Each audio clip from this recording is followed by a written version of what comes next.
In this video, we're going to be talking about simplifying square roots, and it's important to know a few laws in relation to simplifying square roots.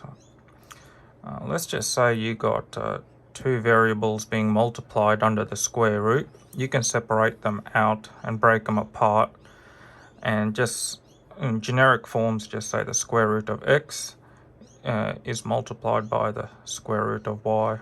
And the same can be done for a division.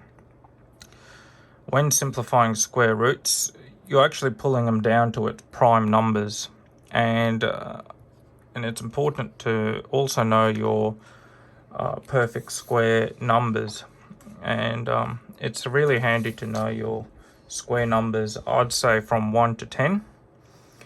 And the ones you specifically want to keep in mind are the numbers on the right, and they're perfect square numbers. I'll start off with an example.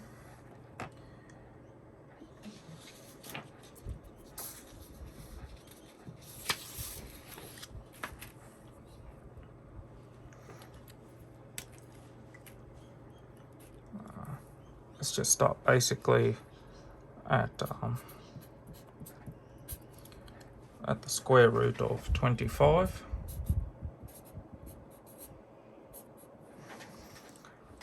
Now, we know that the square root of 25 can be written as, when pulled down to its primes, it is 5 multiplied by 5.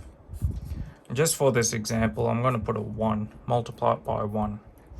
And we know with the square root that there's a 2 here and a 1 there. However, we don't write that.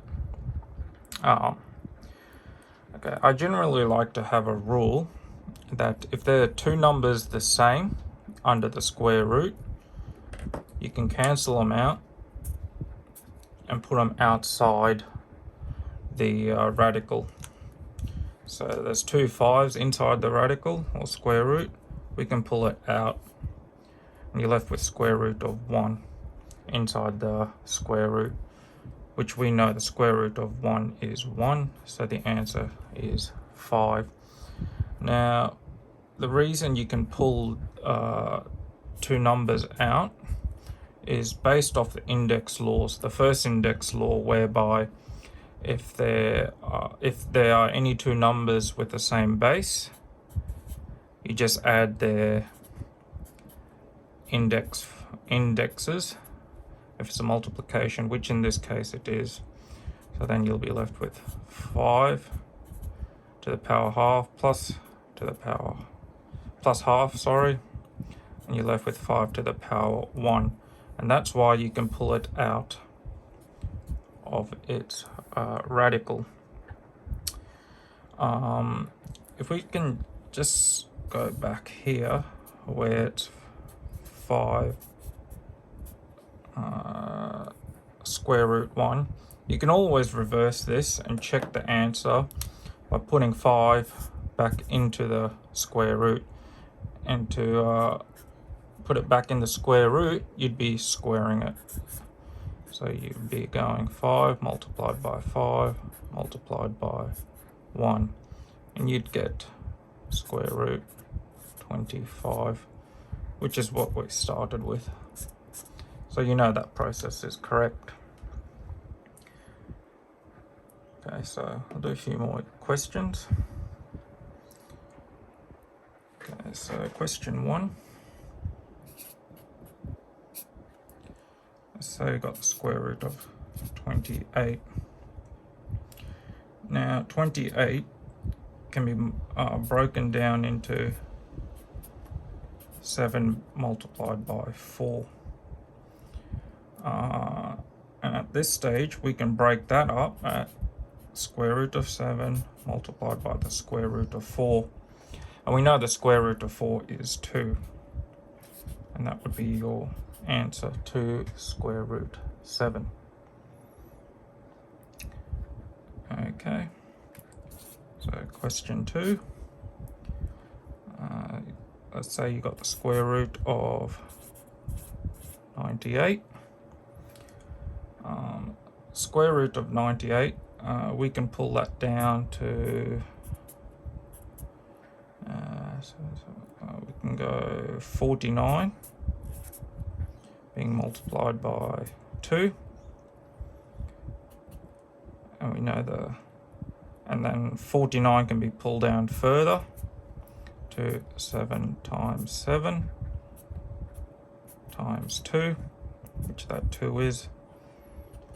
So under the square root, you got 7 times 2. Just going back to my little trick up here, you got two numbers the same under the square root. You can pull the 7 out once. Now this trick only works if it's a square root. It's not going to work if it's a cube root. If it's a cube root, you'd need 3 of the same under the square root. Okay, so we go, let's do a third question. We go square root of 45. 45 can be pulled down to 9/3. The square root of 9 we know is 3. The answer would be 3 square root 3. I'm so sorry, that's incorrect. It'd be 9 times 5. 9 5s are 45. So that'd be 3 square root 5 as the answer. Okay, so we can do, I'll end the video here and we'll do some more questions in my next part.